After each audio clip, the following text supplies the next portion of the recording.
juntos novamente, seguindo com a leitura do livro Mediunidade e Sabedoria, de Carlos Bacelli e Odilon Fernandes. 81. O médium, diz Odilon, desculpe-me interrompê-lo, mas o médium que se faz médium de quando em quando, esporadicamente, quando dá para comparecer às reuniões, ou quando lhe permitem as obrigações sociais e profissionais, não dá. Mediunidade é cultivo diário do pensamento. 82. O senhor há de concordar, diz Bacelli, no entanto, que o cultivo diário da mediunidade é cansativo, quase impraticável no mundo em que vivemos. Diz Odilon, este é o desafio a ser vencido. Ninguém logra vencer a si mesmo sem continuados esforços de renovação. E espiritualizar-se é também uma questão de hábito. É necessário que o ser humano, o espírito encarnado, modifique o fulcro dos seus interesses. Quem se compraz no bem não demonstra nenhum cansaço relativo à sua prática. Vocês acham que nós, deste outro lado da vida, estamos isentos de luta? 83. E não estão? Seriam elas tão desgastantes quanto as nossas? Diz Odilon, não estamos.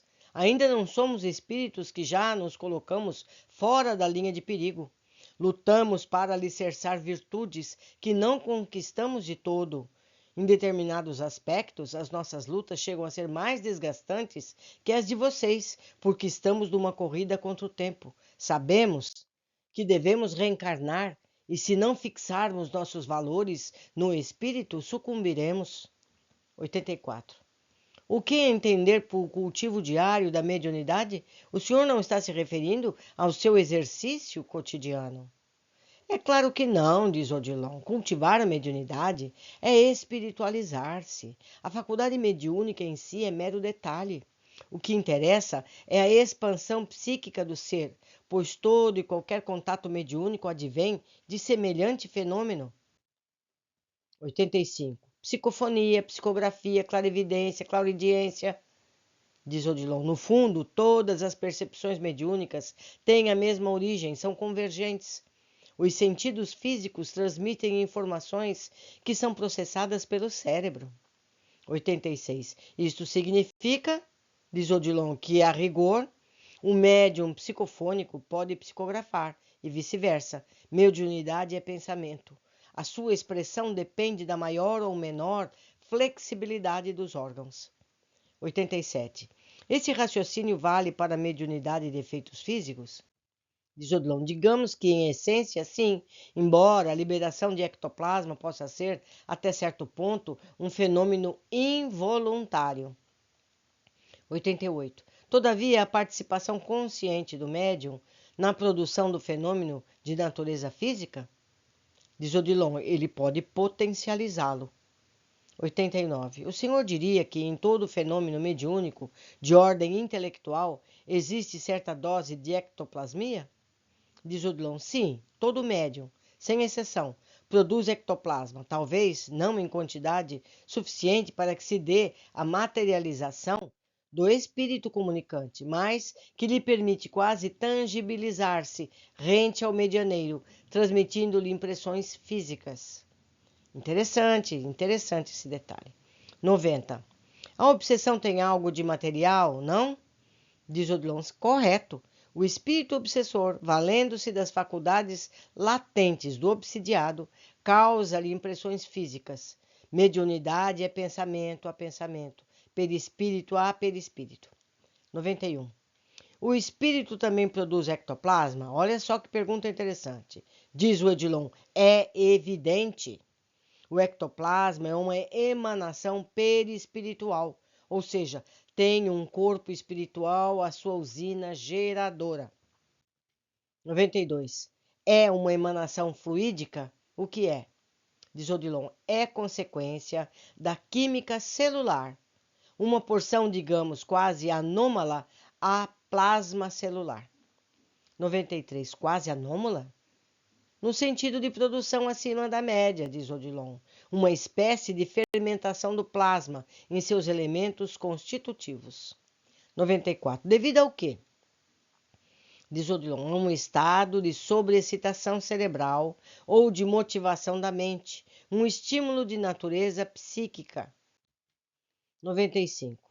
Em um fenômeno de psicofonia de incorporação, diz Odilon, ocorre, de maneira concomitante, um fenômeno de efeitos físicos. Você, quando incorpora, não experimenta certa alteração no funcionamento do organismo?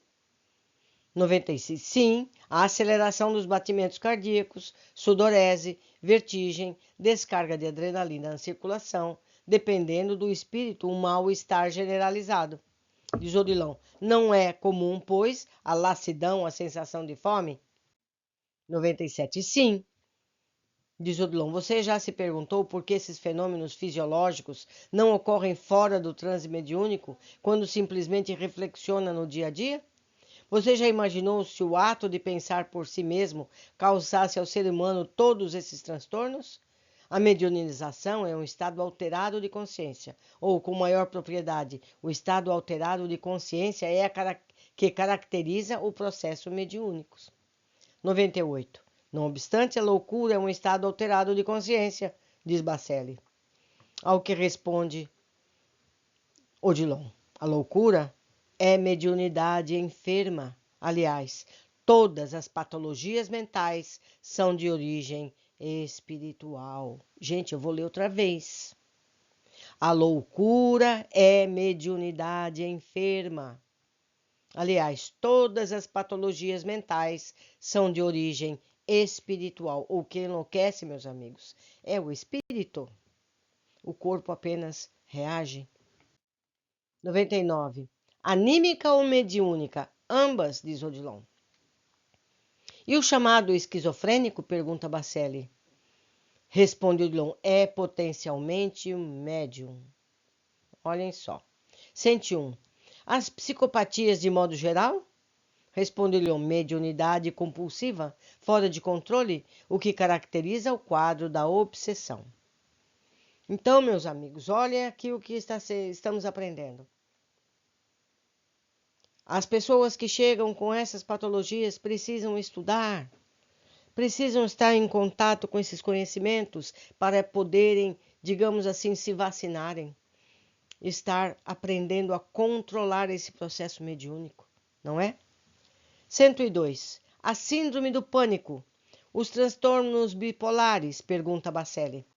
Ao que responde Odilon. Influência obsessiva com base na receptividade psicológica e emocional da vítima. É assim que o quimismo cerebral, a produção hormonal do cérebro, se altera e atinge o organismo. Eis o espiritual se convertendo em material, a causa gerando efeitos. Então, o que nós concluímos? A pessoa tem um certo grau de mediunidade. Essa mediunidade não é acreditada, não é desenvolvida.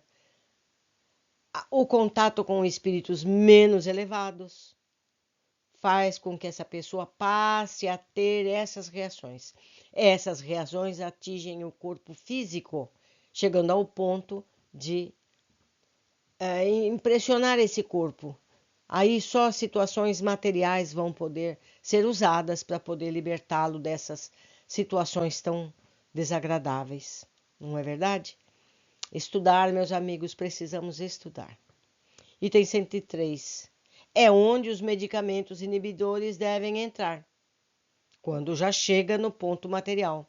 Sim, embora até certo ponto, responde Odilon, sejam inócuos na solução dos problemas. É necessário que se modifique a natureza dos pensamentos, fugindo à conexão com os obsessores, ao processo de vampirização psíquica. Então, aquela pessoa que chega no centro espírita com esses sintomas, com essas atitudes, é preciso que ela entenda que precisa mudar os seus pensamentos para não estar mais sujeita aos obsessores. Item 104. O que mais coopera para que a pessoa vítima de obsessão mude a sua ideia de pensar? Nos fala Odilon. Uma terapia ocupacional. Ocupar as mãos para que aos poucos o cérebro se ocupe do que as mãos estão ocupando. Por isso insistimos nas obras de benemerência social, no exercício da solidariedade.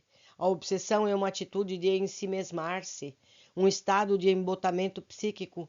A ocupação proveitosa do tempo representa para o ser humano, para o doente mental, metade do caminho percorrido para a retomada do equilíbrio.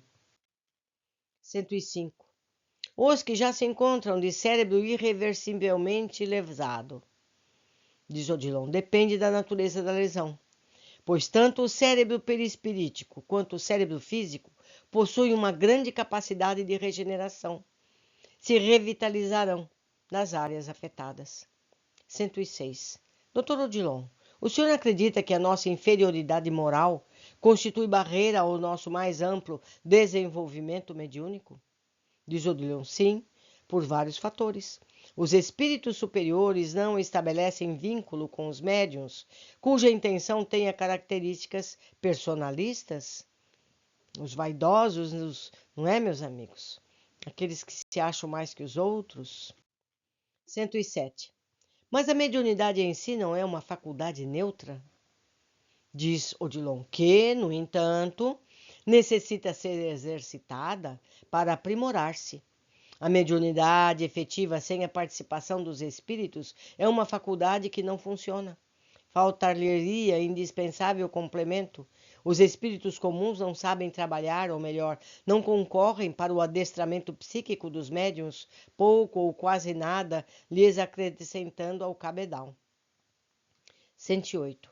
O intercâmbio dos espíritos superiores, diz Odilon, equivale para o médium a uma iniciação mais profunda e abrangente. Os espíritos são como as pessoas. Alguns tiram, outros acrescentam. Ao que tem, mais se lhe dará. 109. O senhor poderia citar outro fator? Diz Odilon, a falta de transparência do médium no exercício de suas faculdades cria-lhe, em nível de consciência, uma espécie de sensação moral. Ou melhor, uma espécie de sanção moral, impedindo-lhe o acesso aos patamares de luz. As coisas sagradas não são confiadas a criaturas profanas. O médium, por mais receptivo, não logrará avançar além dos limites que lhe são traçados pela própria consciência. Por isso, meus amigos, nós precisamos fazer a nossa reforma interior. Nós precisamos descobrir os nossos erros, os nossos equívocos e tratar de corrigir para que a gente possa ir além, não é? 110. Quer dizer que não basta aprimorar a sensibilidade? Não, diz Odilon, porque aprimorar a sensibilidade não significa aprimorar a sintonia. No que tange à instrumentalidade, existem excelentes medianeiros das trevas. A mediunidade há de se trabalhar o coração. De que nos vale, por exemplo, ter boa acuidade visual se os nossos olhos se constituem de motivo de escândalo? Ou seja, as pessoas que são médiuns precisam fazer caridade, precisam policiar seus pensamentos para pensar apenas coisas positivas, pensar bem dos outros, se privar de fazer fofoca, de falar mal dos outros, não é?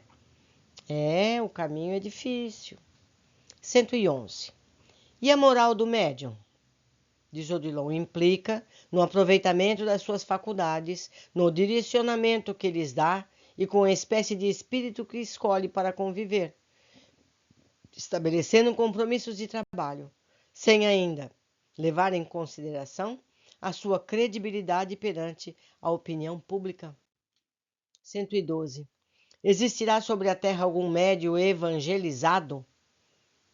Diz Odilon, existem companheiros que estão se esforçando, realizando notáveis conquistas no âmago de Sul. Porque ser evangelizado, meus amigos, é ser como Cristo. É ser tão bom quanto. E ainda estamos muito longe. 113. Quanto mais confiança inspiramos nos espíritos, evidente, diz Odilon, estreitaremos com eles o nosso relacionamento. Conosco, neste outro lado da vida, também é assim. Por esse motivo, a revelação divina é gradativa. Jesus recomendou que pérolas não fossem atiradas aos porcos. 114. Não nos adianta ansiarmos por mais luz? Diz Odilon, o anseio é natural. Não nos esqueçamos, porém, de que carecemos habituar os nossos olhos a maior claridade, a fim de que a própria luz não nos ofusque. 115. E se o médium, sob todos os aspectos, se coloca em condições de captar revelações espirituais inusitadas? Recorramos à palavra do semeador, nos ensina Odilon. O que acontece à semente lançada entre espinhos? Há coisas que o médium registra, mas não consegue traduzir em palavras. Se ele insiste em defini-las, acaba se transformando em objeto de ironia. 116. A gente quer faculdade mediúnica aprimorada. Sem se transformar, não é? Diz Odilon. Você sabe que, para tanto, tão somente conhecer não basta. Não adianta você colocar uma biblioteca no cérebro e nenhuma réstia de luz no coração. 117. E o caminho? Diz Odilon, ainda e sempre será o da renúncia, o do desapego, o do completo desinteresse. Ele fala de desinteresse e de vantagens para si mesmo. 118. Por que é tão difícil segui-lo? Diz Odilon, concessões à ilusão, debilidade espiritual, dúvida sistemática, persistente, falta de amadurecimento, medo de sofrer privações, o peso do karma. 119. O espírito, para ser livre, diz Odilon, precisa se livrar do karma que o enreda em sua trama. O espírito se assemelha a um pássaro que de asas presas se debate no visco da matéria, em que prendeu-se inadvertidamente. 120. Além de tudo, o médium tem que haver com o seu karma pessoal, diz Odilon. Como nós dispomos de amar e a servir com Jesus em todas as estradas, se não servirmos e amamos aqueles que o Senhor fez com que atravessassem os nossos caminhos? Ninguém amará a humanidade desprezando a um só de seus integrantes. Como demonstramos virtudes para alguns, endurecendo o coração para os outros? Meus amigos, só essa questão 120 nos vale todo o livro. Vamos estudar, vamos aprender a sermos como precisamos ser, como Jesus nos ensinou, não é? Amar a todos. Por hoje ficamos por aqui. Aguardo vocês na sequência do nosso estudo.